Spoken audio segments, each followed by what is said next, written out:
2024年2月10号，龙年大年初一，山东省日照市莒县翟科村发生一起重大杀人案。凶手在大年夜鞭炮声的掩护下趁乱作案。截止发稿时为止，共造成10人以上死亡，还有10人左右正在临近的临沂医院进行抢救，生死未卜。据李老师不是你老师的相对可靠的信息来源称，凶手是一名刑满释放人员，30多岁，男性，有轻微残疾，从小被过继给了叔叔。凶手至少杀了2家人，其中包括小孩，至少造成一家被灭门的惨剧。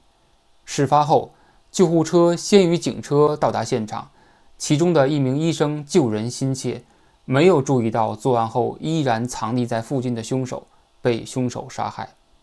现在莒县翟科村已经进驻政府工作人员和大量的警察，村子已经封路，信号已经屏蔽。因为信息屏蔽的缘故，后来网上盛传的死亡14人、伤5人的另一种说法，尚无法确认消息来源的准确性。我仔细地捋了一下这个事件的经过，我得出了以下9个小小的思考，供大家参考。第一点，观看新闻的反向思维方式。我发现这几天梅西的热度始终没有退下去，这非常有问题。因为以前每当一个重大案件发生的时候，总有一个流量明星被登上热搜好多天，想下都下不来。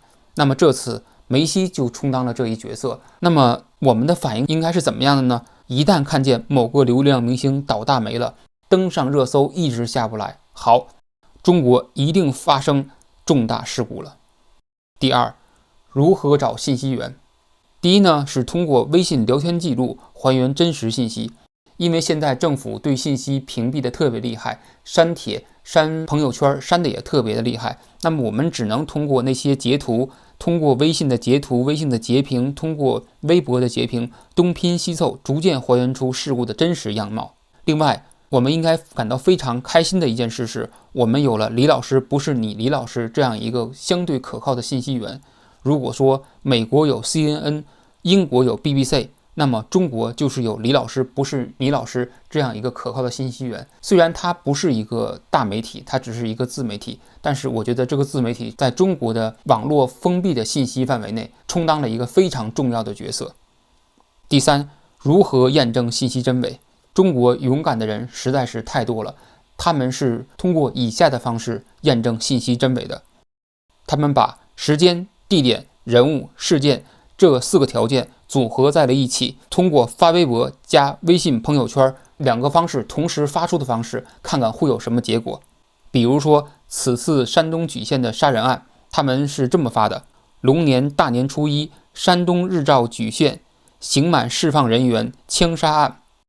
结果呢，有的人被封号，有的人被屏蔽，有的人被核查，还有的人被训诫。Confirm， 这个事件是真的。第4点，关于谣言的地域黑。我发现中国在发生这种事情的时候，总是喜欢地域黑某些人，尤其是河南人。河南人，对不住了，你这次又被地域黑了。我看到的一个脑回路比较短的人，他是这么发的：中共国河南莒县漯河镇大年初一，一个人枪杀了14个人。后面跟帖是这样写的：我代表河南1亿革命群众提出强烈的抗议，莒县2000年前就被河南人民开除出河南了。另外一个人写：中国河南莒县，造谣也做点功课不好吗？莒县在鲁南，不是河南。所以说你看见，不管是地域黑也好，还是谣言也好，当这些脑回路比较短的谣言出现在大伙面前的时候，我们总有网友来辟谣。网友的力量是无穷的，他们就能把这些谣言消弭于无形。所以说对于政府来说，怎么样才能把谣言消弭于无形呢？就是放开言论管制，让大伙自由自在的发言。第5点，重大案件的高发3天。重大案件高发，或者说灭门惨案高发的3天是哪3天呢？就是农历除夕、大年初一和大年初2。因为每年过年的时候，大伙基本上人都聚齐了，大伙吃吃喝喝，这时候警惕性就会比较弱。那么那些有深仇大恨的人就会选择在这时候下手。我们可以回顾这几年来发生的最重大的几起灭门案件。2018年2月15号农历除夕，张扣扣杀了他的仇人一家，灭门惨案第一起。2020年2月11号，还是农历除夕，山东临沂一家6口被杀死在自己家中，又是一起灭门惨案。2023年1月23号，正月初二，云南宣威大年初二发生惨案，4死1伤，又是一起灭门惨案。2024年2月10日，山东莒县发生灭门惨案，至少造成10人死亡。农历除夕、大年初一和大年初二是发生灭门惨案的3天高发期，而在这之中，除了时间的节点之外，也有一种情况是非常值得人深思的。我发现，对于2018年发生的张扣扣案件，张扣扣整整等了将近20年。对于2023年在云南宣威大年初二发生的灭门惨案，嫌疑人也整整等了18年。对于2024年2月10日在山东莒县发生的灭门惨案，这个刑满释放人员据网上的消息来源称，也是在监狱里蹲了17年出来，才下手做出如此的灭门惨案的。这些人都是之前积累了过多的冤屈，在很多年之后突然爆发的。第六，武器来源。未来最危险的群体是什么呢？我想未来最危险的群体应该就是会使用射钉枪的装修人员。随着房地产市场的萎靡，农民工的工作越来越难找，而使用射钉枪是装修人员的必备技能。失业后，他们一旦心理不平衡，那么射钉枪就是相当于他们手中的武器。射钉枪是非常危险的。我们可以随便找一个淘宝上的网页来看一看射钉枪的威力。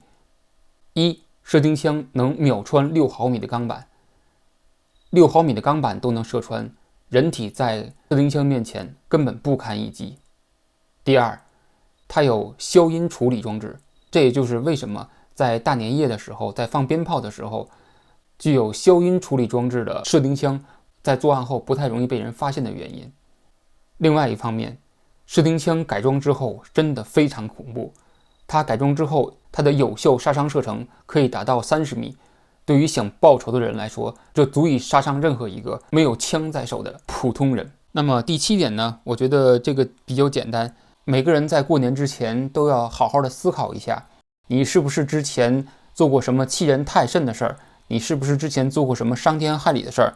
如果是的话，那么我奉劝你一句，要是你之前跟别人有重大过节的时候，你就别在家里过了。第8点，凶手在现场蹲守。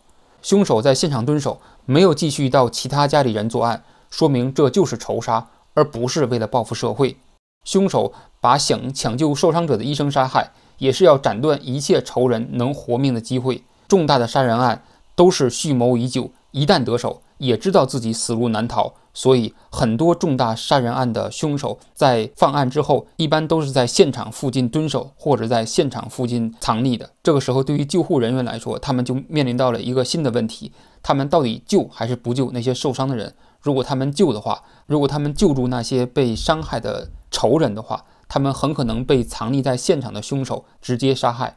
所以说，如果救护车接到了救助电话，我觉得他们应该在第一时间给110的警察打电话。110、120应该是一个联动系统。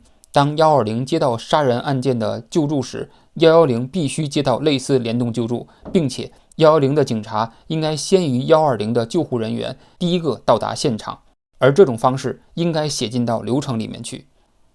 第9点，警车比救护车慢，因为谁都是人，警察也是人，他们也害怕。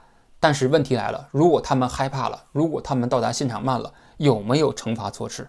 如果没有惩罚措施的话，那么中国的警察在面临这种重大杀人案件、重大伤人案件的时候，一定是晚于救护车到达现场的，因为他们更知道重大杀人案件的真实的情况，他们也是人，他们也胆小。所以说，从制度上来说，绝对应该对于那些晚于救护车到达现场的警察一定要对他们进行最严厉的惩罚。如果警察比救护车慢的情况一而再再而三的不断发生的话，就会导致救护车越来越晚的到达救护现场。救护车里的救护人员也是人，他们不能为了救人把自己的命也搭进去。对于以后的这种重大伤人和杀人案件来说，我只能说大家自求多福吧。最后我想到了东野圭吾的一段话，他的这段话模仿了一个曾经懦弱、曾经被欺负的孩子在犯下灭门惨案时的内心的真实活动，警示那些正在欺人太甚的人，给他们以一个警告：我恨你抢先实现了我的理想，我恨你优越的生活，我恨我当初如此不屑的你，如今有了光明的前途。